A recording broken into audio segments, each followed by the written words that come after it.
जंगल से घिरा हुआ उदयवाड़ा गांव खूबसूरत होने के साथ साथ बहुत से रहस्यों से भरा हुआ था।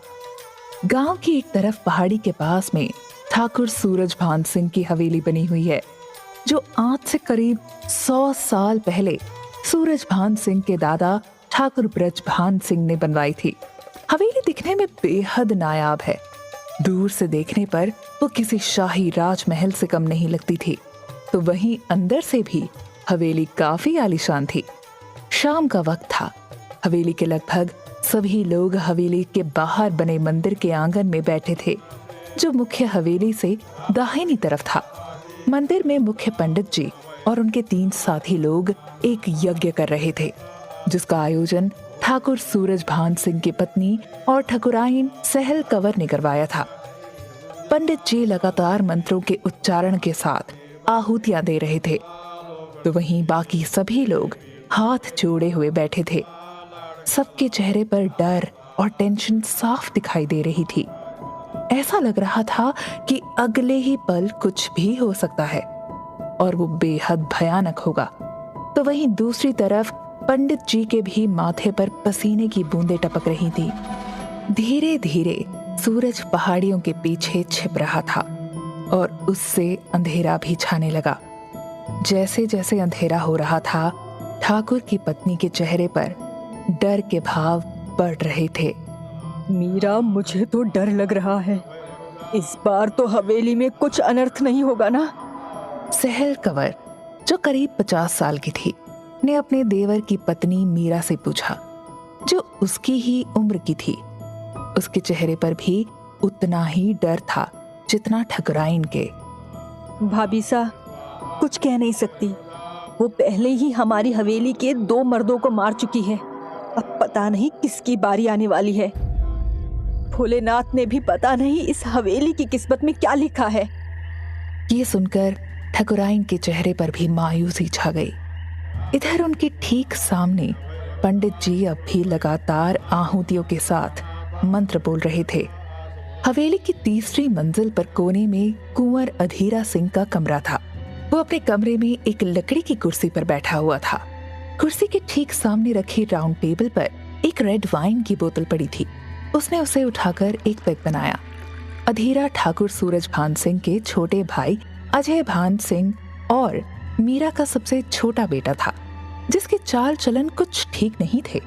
वो खूब शराब पीता था और कई बार कॉल गर्ल्स के पास भी जाता था। उसकी पत्नी रूपा भली औरत थी, लेकिन उसने कभी उसकी कद्र नहीं की। वो उसकी आदतों से अच्छी तरह से वाकिफ थी, लेकिन वो चाहकर भी कुछ नहीं कर पा रही थी। अधीरा कैरेक्टर का इतना बुरा था कि उसकी नजर हवेली की दासियों और उनकी बेटियों पर भी बनी रहती थी। यहाँ तक कि उसके अपनी भाभी के साथ भी नाजायज संबंध थे। वो हवेली के किसी भी नियम को नहीं मानता था। ऐसे में उसके पिता अजय भान सिंह उसको अक्सर डांटा करते। वो आज के यज्ञ में भी इसीलिए नहीं गया क्योंकि उसे ये सब पसंद नहीं था। जहां हवेली के सभी लोग वहां मौजूद थे, वहीं वो अपने कमरे में बैठा शराब पी रहा था।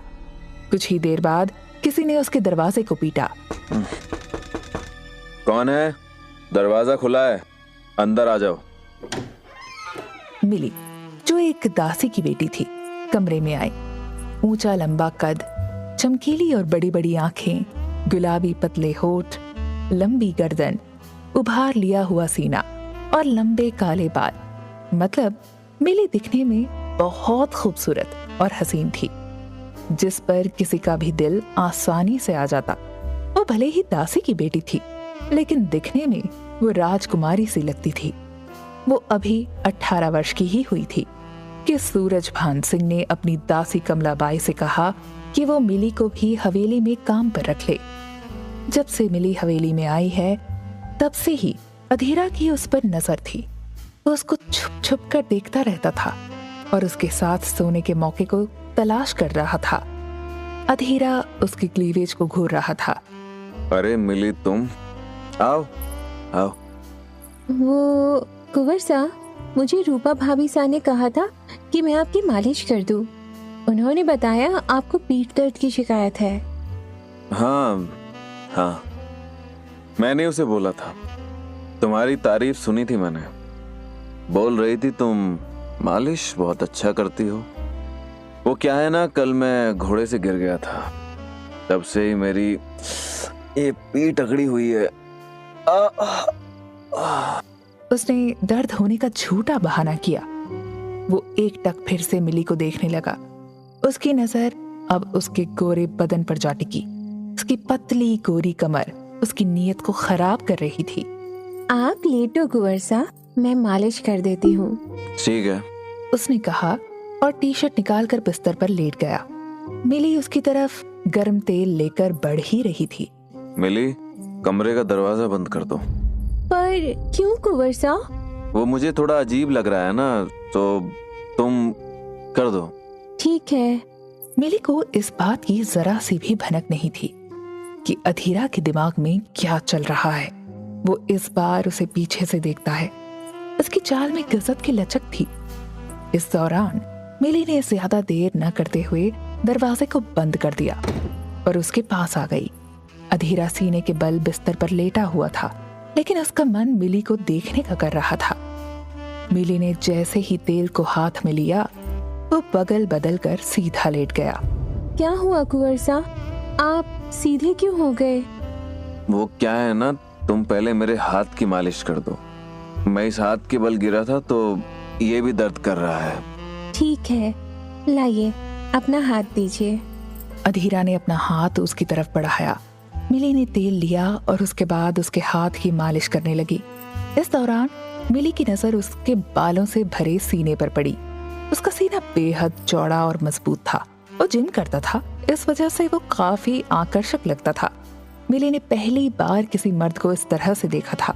तो वहीं दूसरी तरफ अधीरा उसके पतले कोमल होठों को देख रहा था। उससे अब रहा नहीं जा रहा था। वो बिना देर किए मिली को बाहों में भरकर उसके होठों को चूम लेना चाहता था। तुम कितनी खूबसूरत हो मिली। अधीरा की नजर उसके सीने पर थी। अच्छा, मैं आपको इतनी अच्छी लगी? एक बार फिर मिली की नजर अधीर के सीने पर पड़ी। तुम सच में बहुत सुंदर हो, इतनी कि पूछो ही मत। अधीरा ने उसके कोमल गोरे हाथों को अपने हाथ में लिया। इस दरमियान मिली ने अपने हाथ को छुड़ाने की कोशिश की, लेकिन उसने उसको छोड़ा नहीं। आखिर उसके दिमाग में कुछ और जो चल रहा था। ओम नमः शिवाय। हे भोलेनाथ, रक्षा करना। पंडित जी ने मंत्र बोलकर करीब 20 रुद्राक्ष की मालाओं को यज्ञ की ज्वाला के अंदर से निकालकर और उसके बाद खड़े होकर हवेली के सभी लोगों की तरफ आते हैं। आप सब बारी बारी से मेरी तरफ आ जाओ ताकि मैं सबको ये अभिमंत्रित माला पहना सकूं। आओ, सभी आओ। बड़े ठाकुर दुर्जन सिंह यानी ठाकुर सूरज भान सिंह के पिता ने सबसे कहा, जिसके बाद सब एक एक करके पंडित जी की तरफ जाने लगे। पंडित जी ने बारी बारी से सबको माला पहना दी। कुछ देर बाद उन्हें आभास हुआ कि हवेली के सभी लोगों ने माला नहीं पहनी है। सहल बेटी, मुझे ऐसा क्यों लग रहा है कि हवेली में कुछ लोग अब भी माला पहनने से बाकी रह गए हैं? जी पंडित जी, वो मेरे पति रह गए हैं, उन्होंने आने से मना कर दिया। मीरा, तुमने अपने बेटे को बिगाड़ रखा है। अधीरा क्यों नहीं आना चाहता है? गुस्से में जैसे ही बड़े ठाकुर ने कहा, अधीरा की माँ की नजरें नीचे झुक गईं। वो बाबा साहब, जब मैंने उनसे कहा तो उन्होंने कहा उन्हें पीठ दर्द की शिकायत है। वो बोले मैं माला यहीं लेके आ जाऊं। यही वजह थी कि मैंने मिली को उनकी मालिश करने के लिए भेज दिया। क्या कहा तुमने बेटा? मिली? पंडित जी के चेहरे पर डर ने जगह ले ली थी। अरे बोलो तो सही कुछ। मिली उसके कमरे में गई है क्या? हाँ पंडित जी, वो उनकी मालिश करने गई है। हे भोलेनाथ, कहीं कल की तो। पंडित जी का पूरा बदन कांपने लगा। कल्की का नाम सुनते ही बाकी लोगों का चेहरा भी डर के मारे पीला पड़ गया। आखिर पंडित जी के चेहरे पर इतना डर क्यों था? हवेली में ऐसा क्या है जिसके लिए यज्ञ करवाया जा रहा है? और आखिर ये कल्की कौन है जिसका नाम सुनकर सब इतना डर गए? जानने के लिए कहानी का अगला भाग सुने।